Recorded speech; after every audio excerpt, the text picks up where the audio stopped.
ചേർത്തുകൊണ്ട് പ്രിയപ്പെട്ടവരെ, നിന്റെ ജീവിതത്തിലെ എല്ലാ അനുഭവങ്ങളെയും ഓർക്കുക. നിന്നെ നിത്യതയോട് ചേർക്കുന്ന എല്ലാ അനുഭവങ്ങൾക്കും നന്ദി പറയുക.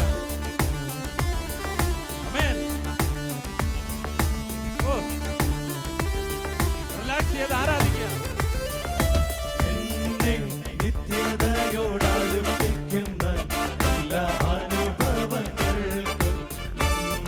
ഒന്ന് പരസ്പരം നോക്കി പറഞ്ഞേ, നല്ല ശിഷ്യരാക്കിയിടുന്ന എല്ലാ കുരിശുകൾക്കും ആധാരം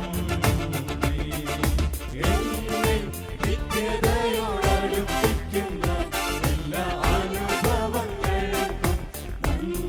ആ പുറകിൽ നിൽക്കുന്നവരൊന്ന് ചേർന്ന് ആരാധിച്ചേ.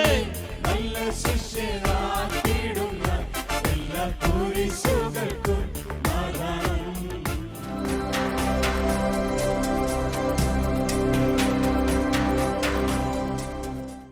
യേശുവിൽ ഏറ്റവും പ്രിയപ്പെട്ടവർ, ഞാൻ നിങ്ങളോട് ഒരു ചോദ്യം ചോദിക്കട്ടെ.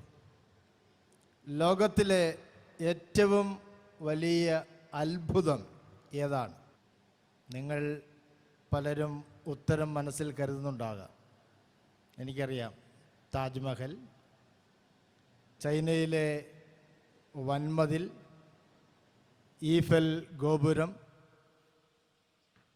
പിസായിലെ ചെരിഞ്ഞ ഗോപുരം, ഇതുപോലെയുള്ള പല ഉത്തരങ്ങളും നമ്മുടെ മനസ്സിലുണ്ട്. എന്നാൽ ഞാൻ കാണുന്ന മറ്റൊരു വലിയ അത്ഭുതം ഉണ്ട്. അതാണ് എന്നെ സംബന്ധിച്ചിടത്തോളം ഏറ്റവും വലിയ ലോകാത്ഭുതം.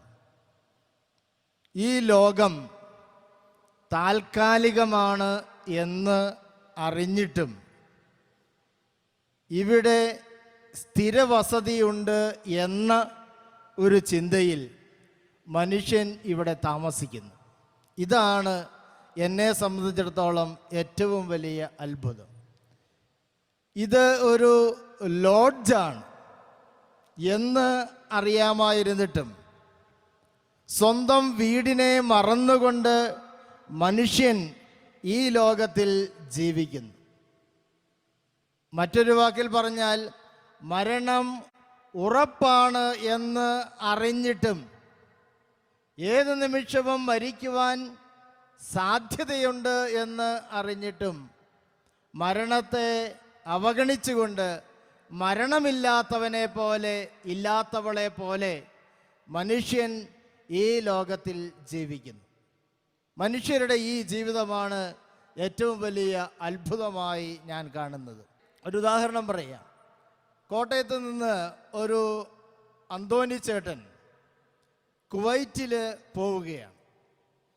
അദ്ദേഹത്തിന് 20 വർഷത്തേക്കുള്ള വിസ ഗവൺമെൻറ് നൽകി. അവിടെ അദ്ദേഹം ചെയ്യുന്നു, നല്ല ജോലി കിട്ടി, നല്ല ശമ്പളമുണ്ട്. ഒരു 10 വർഷങ്ങൾ അവിടെ ജോലി ചെയ്ത് കഴിഞ്ഞപ്പോൾ അദ്ദേഹത്തിന് തോന്നി, ഇവിടെ നല്ലൊരു സ്ഥലമാണല്ലോ, ഇവിടെ അങ്ങ് സ്ഥിര താമസമാക്കിയേക്കാം. 20 വർഷമേ വിസയുടെ കാലാവധിയുള്ളൂ എന്ന് അറിയാമായിരുന്നിട്ടും അതിനെ അവഗണിച്ചുകൊണ്ട് അവിടെ സ്ഥിര താമസമാക്കുവാനുള്ള കാര്യങ്ങളൊക്കെ അയാൾ ചെയ്യുകയാണ്. അവിടെ അയാൾ ഒരു ബിസിനസ് ആരംഭിക്കുകയാണ്. ആ ബിസിനസ്സിന് ആവശ്യമുള്ള ഫണ്ടുകളൊക്കെ കളക്ട് ചെയ്യാൻ വേണ്ടി നാട്ടിലുള്ള അദ്ദേഹത്തിൻ്റെ 20 ഏക്കർ നല്ല ആദായമുള്ള സ്ഥലം വിൽക്കുന്നു. നാട്ടിലുള്ള എല്ലാ സമ്പത്തും വിറ്റ് അയാൾ കുവൈറ്റിൽ കൊണ്ട് നിക്ഷേപിക്കുകയാണ്. അവിടെ വലിയ ബിസിനസ് നടത്തുന്നു. അയാൾ ഫ്ലാറ്റ് വാങ്ങുന്നു, ഇഷ്ടംപോലെ കാറുകളുണ്ട്. അങ്ങനെ സുഖമായിട്ട് ജീവിക്കുകയാണ് അവിടെ. സ്വന്തം നാടിനെക്കുറിച്ച് അയാൾക്ക് യാതൊരു ചിന്തയുമില്ല. അങ്ങനെ 20 വർഷങ്ങൾ കഴിയാറായി. ലാസ്റ്റ് ഡേയിൽ പോലും അയാൾ തിരിച്ചു പോകുന്നതിനെക്കുറിച്ച് ചിന്തിക്കുന്നില്ല. അയാളുടെ വിചാരം, ഇവിടെ എന്തെങ്കിലും ഒരു ക്രമീകരണം വരും, എനിക്കിവിടെ സ്ഥിരമായി താമസിക്കുവാൻ പറ്റുമെന്നാണ്. എന്നാൽ 20 വർഷം പൂർത്തിയായി. ലാസ്റ്റ് ഡേയിൽ അയാളുടെ വിസയുടെ കാലാവധി പൂർത്തിയാക്കിയപ്പോൾ പോലീസ് അദ്ദേഹത്തെ കയ്യോടെ പൊക്കി ഇന്ത്യയിലേക്ക് തിരിച്ചു വിട്ടു. വെറും കൈയോടെ അയാൾ കുവൈറ്റിലുണ്ടാക്കിയ എല്ലാ സമ്പത്തുകളും, ഫ്ലാറ്റ് കൊണ്ടുവരാൻ പറ്റുമോ, കാറ് കൊണ്ടുവരാൻ പറ്റുമോ, ഇതെല്ലാം ഉപേക്ഷിച്ചുകൊണ്ട് വെറും കൈയോടെ അയാൾക്ക് തിരിച്ചു പോരേണ്ടി വന്നു. അയാൾ ചെയ്തത് ശുദ്ധ മണ്ടത്തരമാണ് എന്ന് നിങ്ങളെല്ലാവരും പറയും. യഥാർത്ഥത്തിൽ നമ്മൾ ഓരോരുത്തരും ചെയ്യുന്നത് ഇതുപോലെയുള്ള ശുദ്ധ മണ്ടത്തരമാണ്. നമ്മുടെ യഥാർത്ഥ ഭവനത്തെ മറന്നുകൊണ്ട് കൃത്യമായ വീസ കാലാവധി കയ്യിൽ വെച്ചുകൊണ്ട് ജീവിക്കുന്ന നമ്മൾ, അത് മറന്നുകൊണ്ട് ഈ ലോകത്തിൽ സ്ഥിരമായി താമസിക്കുവാനുള്ള കാര്യങ്ങളൊക്കെ ചെയ്യുകയാണ്. വലിയ ബിസിനസ് ചെയ്യുന്നു, ജോലി ചെയ്യുന്നു, സമ്പത്ത് സ്വരുക്കൂട്ടുന്നു, വലിയ ഡിപ്പോസിറ്റ് ഇവിടെ നമ്മൾ ഉണ്ടാക്കുന്നു.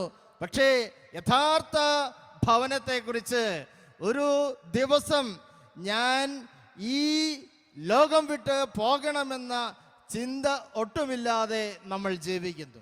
Price the Lord. ഒരുപക്ഷെ നിങ്ങൾ എന്നോട് പറയും, അതെങ്ങനെയാ അങ്ങനെ ജീവിക്കാതിരിക്കാൻ പറ്റുന്നത്? എനിക്ക് ആകപ്പാടെ ഉറപ്പുള്ളത് ഈ മരണമാണ്. മരണത്തിന് അപ്പുറത്തെന്താണ് അതെനിക്കറിഞ്ഞുകൂടാ. അറിയാത്തൊരു കാര്യത്തിന് വേണ്ടി ഞാൻ എന്തിനു ജീവിക്കണം? ഈ ജീവിതമാണ് എനിക്ക് ഉറപ്പുള്ളത്. അതുകൊണ്ട് ഇവിടെ അടിച്ചു പൊളിച്ച് സുഖമായി ജീവിക്കാം. മരണത്തിന് അപ്പുറത്ത് എന്തുണ്ട് എന്ന്, മരണാനന്തര ജീവിതമുണ്ടോ, സ്വർഗമുണ്ടോ, നരകമുണ്ടോ, ഇതൊന്നും എനിക്ക് വ്യക്തമായി അറിയുകയില്ല, ഞാൻ കണ്ടിട്ടില്ല എന്ന് ഒരുപക്ഷെ നിങ്ങൾ ന്യായം പറഞ്ഞേക്കാം. ഞാൻ ചോദിക്കട്ടെ, എല്ലാം നിങ്ങൾ കണ്ടിട്ടാണോ വിശ്വസിക്കുന്നത്? ഉദാഹരണമായിട്ട് നമ്മൾ ആകാശത്ത് കാണുന്ന ചന്ദ്രൻ, ഈ ചന്ദ്രനിൽ ഗർത്തങ്ങളുണ്ട്, പാറയുണ്ട്, പാറപ്പൊടിയുണ്ട് എന്നൊക്കെ നമ്മൾ വിശ്വസിക്കുന്നത് നമ്മൾ അവിടെ ചന്ദ്രനിൽ പോയിട്ടാണോ? അല്ല. 1969 നീൽ ആംസ്ട്രോങ്ങിന്റെ നേതൃത്വത്തിൽ മനുഷ്യൻ ആദ്യമായി ചന്ദ്രനിൽ ഇറങ്ങിയപ്പോൾ ചന്ദ്രന്റെ യഥാർത്ഥ ചിത്രം എന്താണെന്ന് ലോകത്തിന് വെളിപ്പെടുത്തി. അവരുടെ വാക്കുകൾ നമ്മൾ വിശ്വസിച്ചുകൊണ്ട്, നേരിട്ട് അനുഭവിച്ചറിഞ്ഞ കണ്ട വ്യക്തികളുടെ വാക്കുകൾ വിശ്വസിച്ചുകൊണ്ടാണ് നമ്മൾ ചന്ദ്രനിൽ എന്താണ് ഉള്ളത് എന്ന് മനസ്സിലാക്കുന്നത്.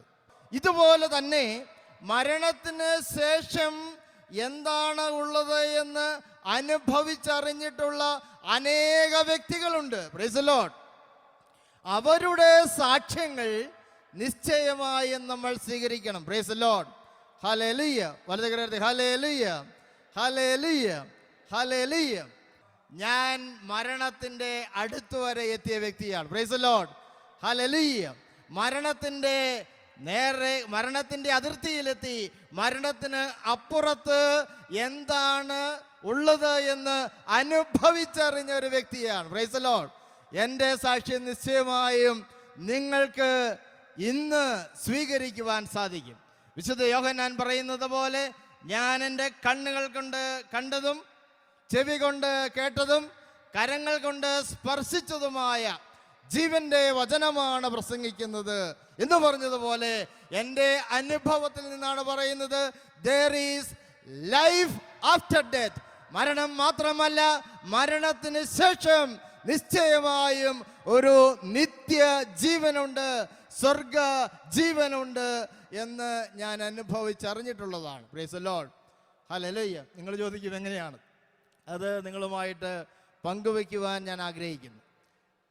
2008 ഏപ്രിൽ മാസം 10-ാം തീയതി ഞാൻ കോഴിക്കോട് പ്രശസ്തമായ ആസ്പത്രിയിൽ ചെക്കപ്പിന് പോയി.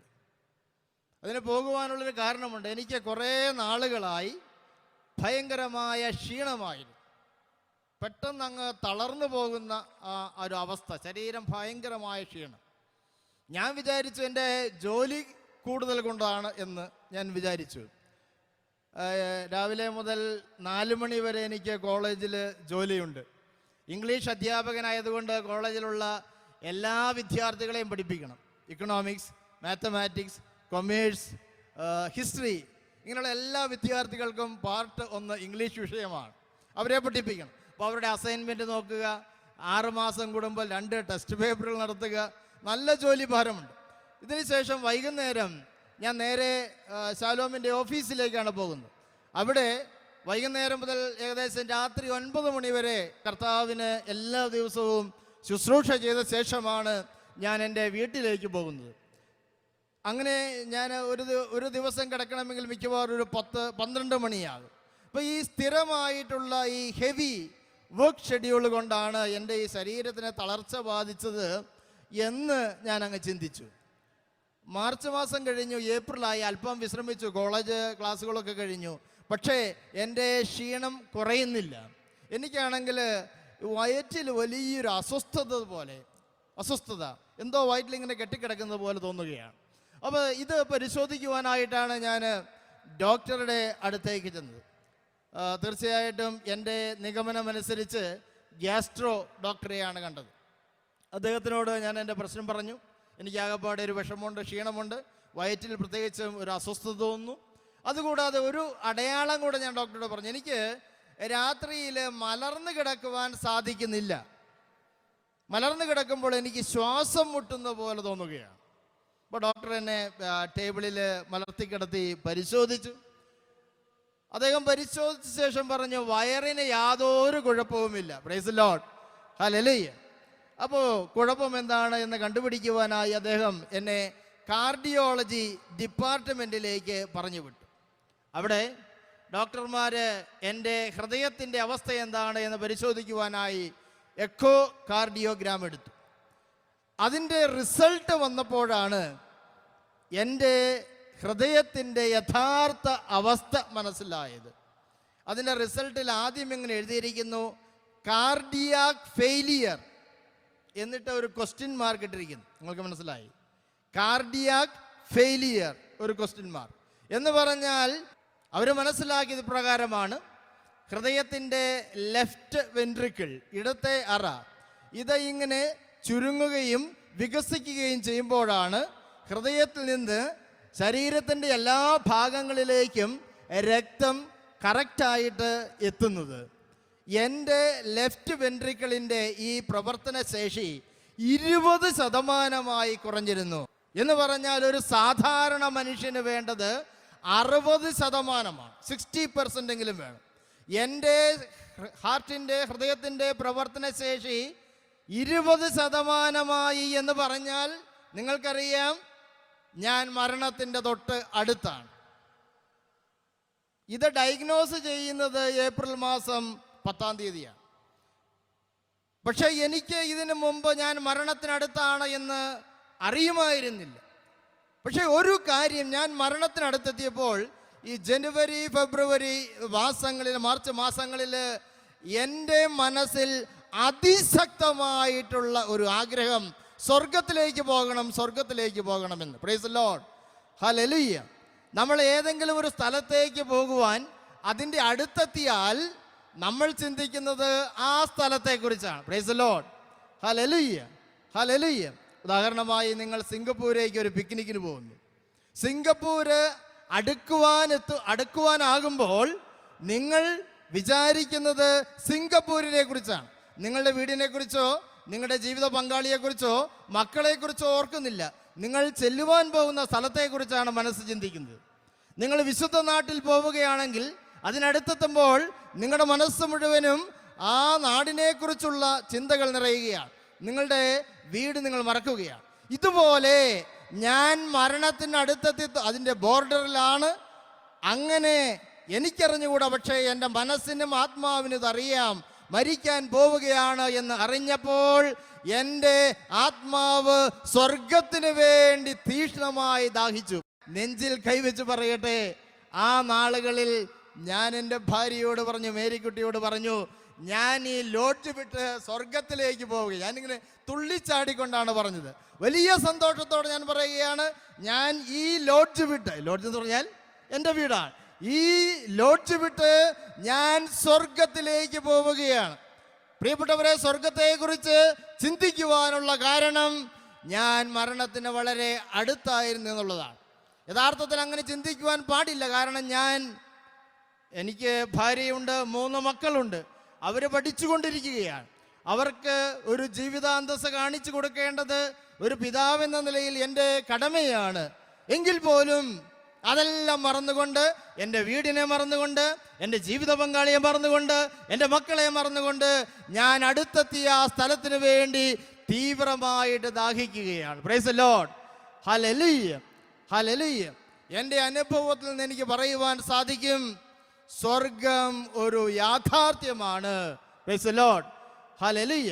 നിങ്ങൾ യഥാർത്ഥത്തിൽ ഈ ലോകത്തിൽ ദൈവത്തോടു കൂടെയാണ് ജീവിക്കുന്നത് എങ്കിൽ സ്വർഗത്തിൽ പോകുവാനുള്ള ശക്തമായ ഒരു അഭിനിവേശം നിങ്ങൾക്ക് മരണനിമിഷങ്ങളിൽ ഉണ്ടാകും. Praise the Lord. ഹല്ലേലൂയ. വലതുകൈ ഹല്ലേലൂയ, ഹല്ലേലൂയ, ഹല്ലേലൂയ. മറ്റൊരു അനുഭവം ഞാൻ പങ്കുവയ്ക്കട്ടെ. അത് ഞാൻ കേട്ടത് നമ്മുടെ ബഹുമാനപ്പെട്ട വയലിൽ അച്ഛൻ പറഞ്ഞ ഒരു സംഭവത്തിൽ നിന്നാണ്. അച്ഛൻ്റെ ആശ്രമത്തിൽ ഒരു വിശുദ്ധനായ ആശ്രമ വൈദികനുണ്ടായിരുന്നു. ഇദ്ദേഹം എപ്പോഴും പ്രാർത്ഥന ചൊല്ലിക്കൊണ്ടാണ് നടന്നിരുന്നത്. പ്രാർത്ഥന എന്ന് പറഞ്ഞാൽ അദ്ദേഹത്തിൻ്റെ ഇഷ്ടപ്പെട്ട പ്രാർത്ഥന നന്മ നിറഞ്ഞ മറിയമേ നിനക്ക് സ്വസ്തി എന്ന മാതാവിനോടുള്ള പ്രാർത്ഥനയാണ്. അദ്ദേഹം നടക്കുമ്പോഴൊക്കെ ഈ കൊന്ത പിടിച്ചുകൊണ്ട് ഇങ്ങനെ എപ്പോഴും മാതാവിനോട് പ്രാർത്ഥിച്ചു കൊണ്ടാണ് നടന്നിരുന്നത്. Price the Lord. അദ്ദേഹം മരിക്കുവാനായി വയനാട്ടിലുള്ള കൽപ്പറ്റയിൽ CMAക്കാരുടെ ഒരു ഹോസ്പിറ്റലുണ്ട്, അവിടെ അദ്ദേഹത്തെ അഡ്മിറ്റ് ചെയ്തു. മരണത്തിൻ്റെ സമയമെടുത്തു. ഈ വിശുദ്ധനായ വൈദികൻ മരിക്കുവാനായിട്ട് മരണത്തെ പ്രതീക്ഷിച്ച് കിടക്കുമ്പോൾ പെട്ടെന്ന് ഒരു ദർശനം കാണുകയാണ്, എ റിയൽ വിഷൻ. ആ ദർശനം കണ്ടപ്പോൾ അദ്ദേഹം തന്നെ പരിചരിക്കുവാനായിട്ട് കൂടെ ഉണ്ടായിരുന്ന ആ പയ്യനെ വിളിച്ചിട്ട് പറയുകയാണ്, എടാ ഇങ്ങോട്ട് വന്നേ, നീ ആ കസേര ഇങ്ങോട്ട് മാറ്റിയിട്ട് കൊടുക്ക്. നീ കണ്ടില്ലേ, ഇതാ മാതാവ് വന്ന് നിൽക്കുന്നു. Price the Lord. Hallelujah, hallelujah. നന്മ നിറഞ്ഞ മറിയമേ എന്ന പ്രാർത്ഥന എന്താണ്? നിങ്ങൾ അറിഞ്ഞിട്ടാണോ ചൊല്ലുന്നത്? നന്മ നിറഞ്ഞ മറിയമേ നിനക്ക് സ്വസ്തി, കർത്താവ് അങ്ങയുടെ കൂടെ സ്ത്രീകളിൽ അങ്ങ് അനുഗ്രഹിക്കപ്പെട്ടവളാകുന്നു, അങ്ങയുടെ ഉദരത്തിൽ ഫലമായി ഈശോ അനുഗ്രഹിക്കപ്പെട്ടവനാകുന്നു. പരിശുദ്ധ മറിയമേ തമ്പുരാന്റെ അമ്മേ, പാപികളായ ഞങ്ങൾക്ക് വേണ്ടി ഇപ്പോഴും ഞങ്ങളുടെ മരണസമയത്തും, എന്താ പ്രാർത്ഥിക്കുന്നത്? ഞങ്ങളുടെ മരണസമയത്തും തമ്പുരാനോട് അപേക്ഷിക്കണമേ. പ്രിയപ്പെട്ടവരെ, ആ വൈദികൻ ജീവിതത്തിൻ്റെ എല്ലാ നിമിഷങ്ങളിലും മാതാവിനോട് ഒരു കാര്യമേ പ്രാർത്ഥിച്ചിരുന്നുള്ളൂ, അമ്മേ എൻ്റെ മരണസമയത്ത് എന്നെ കൂട്ടിക്കൊണ്ടുപോകുവാനായി, സ്വർഗത്തിലേക്ക് കൊണ്ടുപോകുവാനായി, ഈശോയുടെ അടുത്തേക്ക് കൊണ്ടുപോകുവാനായി എൻ്റെ അടുത്തേക്ക് കടന്നു വരണമേ. Price the Lord. ആ പ്രാർത്ഥന കേട്ടുകൊണ്ട് സ്വർഗത്തിൽ നിന്ന് പരിശുദ്ധ മാതാവ് ആ വൈദികന്റെ അടുത്തെത്തിയ യഥാർത്ഥ ചിത്രമാണ് അദ്ദേഹം കണ്ടത്. Praise the Lord. ഹല്ലേലൂയ. വലതുകൈ ഹല്ലേലൂയ, ഹല്ലേലൂയ. സന്തോഷത്തോടെ ഹല്ലേലൂയ, ഹല്ലേലൂയ. സന്തോഷത്തോടെ പറയണം, കാരണം നമ്മൾ സ്വർഗത്തിലേക്ക് പോകുവാനുള്ളവരാണ്. ഇതൊരു ലോഡ്ജാണ്, താൽക്കാലിക വസതിയാണ്. Praise the Lord. വീസായുടെ കാലാവധി നിശ്ചയിക്കപ്പെട്ടിരിക്കുകയാണ്. എന്താ അങ്ങനെ പറയാൻ കാരണം? ഞാനൊരു പുസ്തകം വായിച്ചു, അത് യേശുവിൻ്റെ കണ്ണുകളിലൂടെ എന്നാണ് ആ പുസ്തകത്തിൻ്റെ പേര്. യേശു തൻ്റെ കാലത്തുണ്ടായ കാര്യങ്ങൾ ഒരു വ്യക്തിക്ക്, അലൻ എയിംസ് എന്ന വ്യക്തിക്ക് വെളിപ്പെടുത്തിയതാണത്. ഇതിലൊരു കാര്യം വായിച്ച് എന്നെ വളരെ സ്ട്രൈക്ക് ചെയ്തു. യേശു അവിടെ എഴുതിയിട്ടുണ്ട്, പറഞ്ഞിട്ടുണ്ട്, ഓരോ മനുഷ്യൻ്റെയും ജീവിതം, അവൻ്റെ ആയുസ് കല്ലിൽ കൊത്തിയതുപോലെ എഴുതപ്പെട്ടിരിക്കുന്നു. Praise the Lord. ഓരോ മനുഷ്യൻ്റെയും ആയുസ് കല്ലിൽ കൊത്തിയതുപോലെ എഴുതപ്പെട്ടിരിക്കുന്നു, അതിന് മാറ്റമില്ല. Praise the Lord. ഹല്ലേലൂയ. കാലാവധി, വിസയുടെ കാലാവധി, ഈ ലോകത്തിൽ കിട്ടുന്ന വിസയുടെ കാലാവധി എത്രയാണെന്ന് നമുക്കറിയാം. പക്ഷേ സ്വർഗത്തിൽ ജീവന്റെ പുസ്തകത്തിൽ നിന്ന് നമുക്ക് നൽകിയിട്ടുള്ള വിസയുടെ കാലാവധി എത്രയാണെന്ന് നമുക്ക് അറിഞ്ഞുകൂടാ. പക്ഷെ അത് കൃത്യമായിട്ട് അവിടെ എഴുതിയിട്ടുണ്ട്. Price the Lord. അതുകൊണ്ട് ചിലർ 5 വയസ്സുള്ളപ്പോൾ മരിക്കും, അത്രയുള്ള ആയുസ്. 10 വയസ്സുള്ളപ്പോൾ മരിക്കും ചിലർ നല്ല ചോരത്തിളപ്പുള്ള പ്രായത്തിൽ 28 വയസ്സ് 30 വയസ്സുള്ളപ്പോൾ മരിക്കും. ദുഃഖിക്കേണ്ട ആവശ്യമില്ല, അത് ദൈവത്തിൻ്റെ തീരുമാനമാണ്. കർത്താവ് അത്രയേ കാലാവധി അനുവദിച്ചുള്ളൂ. ചിലർ 53 വയസ്സിൽ മരിക്കുന്നു, 60 വയസ്സിലും മരിക്കും. നിങ്ങൾ കണ്ടിട്ടില്ലേ? 70 വയസ്സിൽ, 80 വയസ്സിൽ വ്യത്യസ്തമായിട്ടുള്ള കാലാവധികളാണ് ദൈവം നൽകിയിരിക്കുന്നത്. ഒരു കാര്യം വളരെ ഉറപ്പാണ്, നമുക്ക് ഓരോരുത്തർക്കും ഈ ലോകത്തിൽ നിശ്ചയമായ ഒരു വിസ കാലാവധി ഉണ്ട്. ഇത് കഴിഞ്ഞാൽ നമ്മൾ ഓരോരുത്തരും നമ്മുടെ ഭവനത്തിലേക്ക് തിരിച്ചു പോകേണ്ടവരാണ് എന്നുള്ള വലിയൊരു ബോധ്യത്തില് ഈ ലോകത്തിൽ ജീവിക്കണം. സ്വർഗത്തില് നിക്ഷേപമുണ്ടാക്കുവാനായിട്ട് ഈ ലോകത്തിൽ നമ്മൾ അധ്വാനിക്കണം.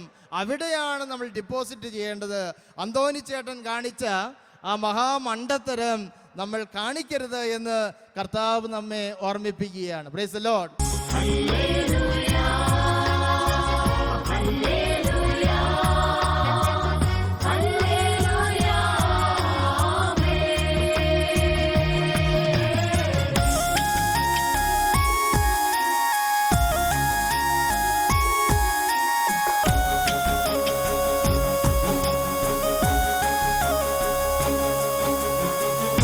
ആശ്വാസം നീയേ, ആശ്രയം നീയേ, അങ്ങേ ഞാൻ